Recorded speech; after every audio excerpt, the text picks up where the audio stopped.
नमस्कार, मैं हूं आकाश और आज कुछ बड़े मुद्दे पे हम चर्चा करना चाहते हैं। जी हाँ, अक्सर मैंने ये सुना है कि सिवान में अच्छे डॉक्टर नहीं हैं और सिवान में मरीजों का अच्छा क्योर नहीं होता है, अच्छे इलाज नहीं मिलते हैं। लेकिन इस बात से मैं इत्तेफाक बिल्कुल नहीं रखता हूँ। कारण ये है कि मैंने यहाँ कई ऐसे क्रिटिकल मरीजों को ठीक होते देखा है जो यहाँ के ही डॉक्टर ठीक करते हैं। लेकिन बात यहाँ आके ख़त्म हो जाती है कि मरीज और मरीज के परिजन अपने सिवान के डॉक्टरों पर विश्वास क्यों नहीं करते हैं।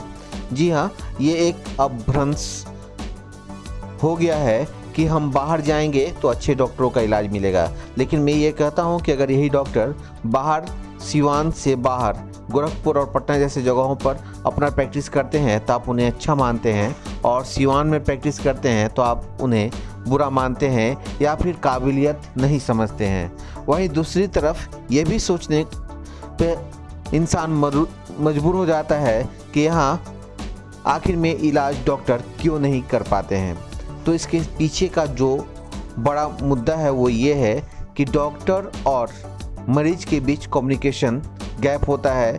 डॉक्टर और मरीज एक दूसरे को समझ नहीं पाते हैं। यहाँ के लोग ज़्यादा पैनिक हो जाते हैं, खासकर अगर क्रिटिकल मरीज आ जाते हैं तो ऐसे में डॉक्टर तुरंत उन्हें रेफ़र कर देते हैं, क्योंकि वो नहीं चाहते हैं किसी भी तरह के मारपीट या विवाद में पड़ना। और सिवान के लोग विवाद ज़्यादा करते हैं। शायद यही कारण है कि यहाँ के डॉक्टर रिस्क नहीं लेना चाहते हैं। लेकिन यहाँ भी अच्छे मरीजों का इलाज होता है और यहाँ भी डॉक्टर रिस्क लेके जान बचाते हैं, जिसका जीता जागता सबूत सिवान का मल्टी स्पेशलिस्ट लक्खी चंद अस्पताल, जो 24 घंटे इमरजेंसी मरीजों को रखते हैं और यहाँ पे सारी सुविधाएं उपलब्ध है।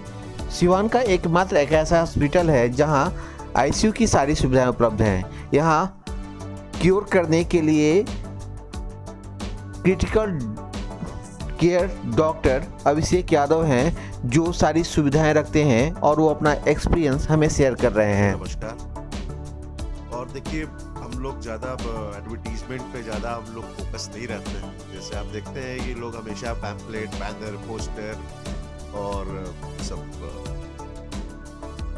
रेडियो वगैरह पे एडवर्टीजमेंट करते हैं, जिसपे हम लोग अभी तक हम लोग का बिलीव इस पे नहीं किया है। हम लोग के पास पेशेंट टू पेशेंट ही है, और कुछ डॉक्टर्स हैं जो कि रियली ट्रस्ट करते हैं, और जब उनके हाथ से जब केस फिसलता हुआ दिखाई देता है तो वैसे क्रिटिकल पेशेंट को हमारे यहाँ पेशेंट को एडमिट किया जाता है। तो अब रेफर करने का प्रश्न इसलिए नहीं होता है क्योंकि हमारे पास ऑलरेडी ही क्रिटिकल पेशेंट आते हैं, और आईसीयू ही वैसा जगह है जहाँ पे क्रिटिकल पेशेंट को रखा जाता है, जहाँ इंटेंसिव केयर यूनिट में ही रखते हैं। आईसीयू को इंटेंसिव केयर यूनिट कहते हैं, और जहाँ 24/7 पेशेंट को देखा जाता है। तो मैं और मेरी टीम और मेरे बैंगलोर से भी कुछ फ्रेंड्स लोग हैं जो कि टेली मेडिसिन के द्वारा वो लोग भी पेशेंट को देखते रहते हैं, तो उससे काफ़ी हेल्प मिल जाता है। तो इसलिए हम लोग, और आईसीयू का मतलब केवल आईसीयू ही नहीं होता है, उसके साथ में जो भी आप बैंगलोर में या पटना या गोरखपुर जिस चीज़ के लिए भेजते हैं, उन सब सारी चीज़ों की सुविधा आपके सिवान में मेरे हॉस्पिटल में ऑलरेडी अवेलेबल है। तो कोई पॉइंट नहीं बनता है, ये तो टर्शरी सेंटर हो गया एक तरीके से। ये सारे जगह से अगर पेशेंट लोग जब थक जाते हैं डॉक्टर से इलाज करते हुए, तब हमारे पास आता है मरीज। तो हमारे पास केवल सिख ही पेशेंट है। जी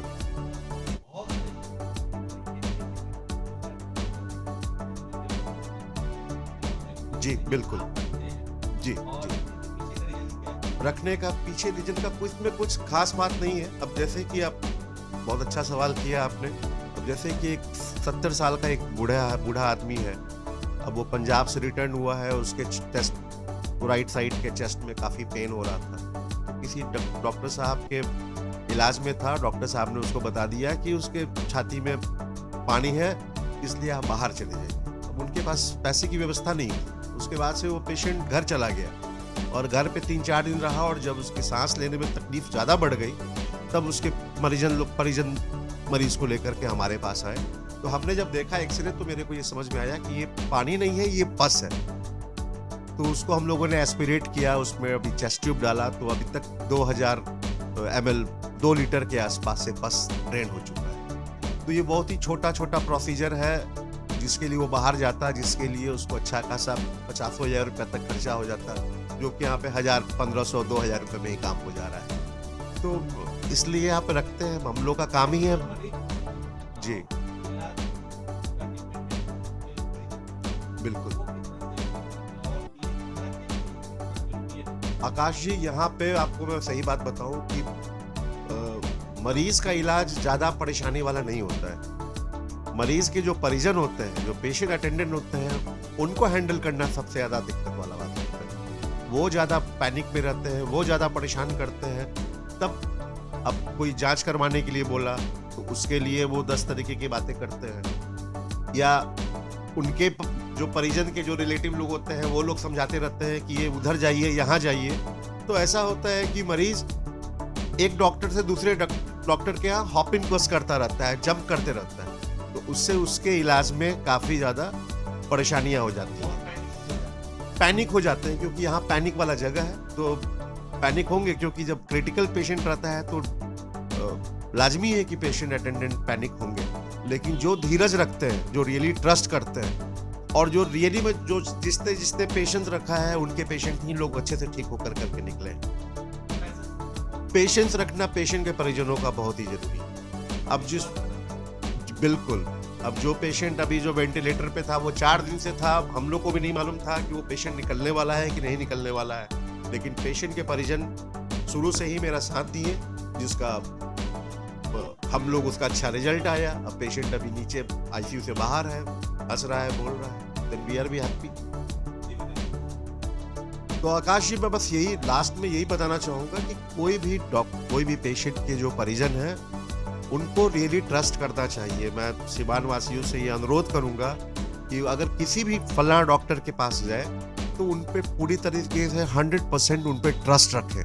क्योंकि कोई भी डॉक्टर, जो पढ़े लिखे डॉक्टर लोग हैं, चाहे वो किसी भी फील्ड के हैं, वो चाहे आप उनको पैसा दें या न दें, कम दें, ज़्यादा दें, ये रियली में किसी भी डॉक्टर के लिए ये सेकेंडरी चीज़ है। प्राइमरी चीज़ हमेशा डॉक्टर के पास उनका पेशेंट ही रहता है, कि वो कैसे भी पेशेंट को ठीक करके भेजे। इसके लिए वो ट्रस्ट होना बहुत ज़रूरी है। तो ये लोग मिसलीड हो जाते हैं, क्योंकि वो लोग सोचते हैं कि 3, 4, 5 जगह बातचीत करेंगे और या पैरवी करवाएंगे, तो पैरवी से पेशेंट ठीक नहीं होता। तो ये सब गड़बड़ चीज़ है, इस चीज़ को थोड़ा सुधारने की जरूरत है। अब धीरे धीरे सुधरेगा।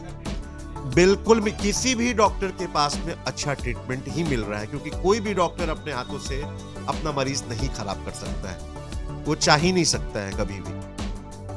तो इसके लिए थोड़ा पेशेंस और धीरज, धैर्य रखने की बात है। तो पेशेंट्स के परिजनों को इस चीज़ों को समझना होगा।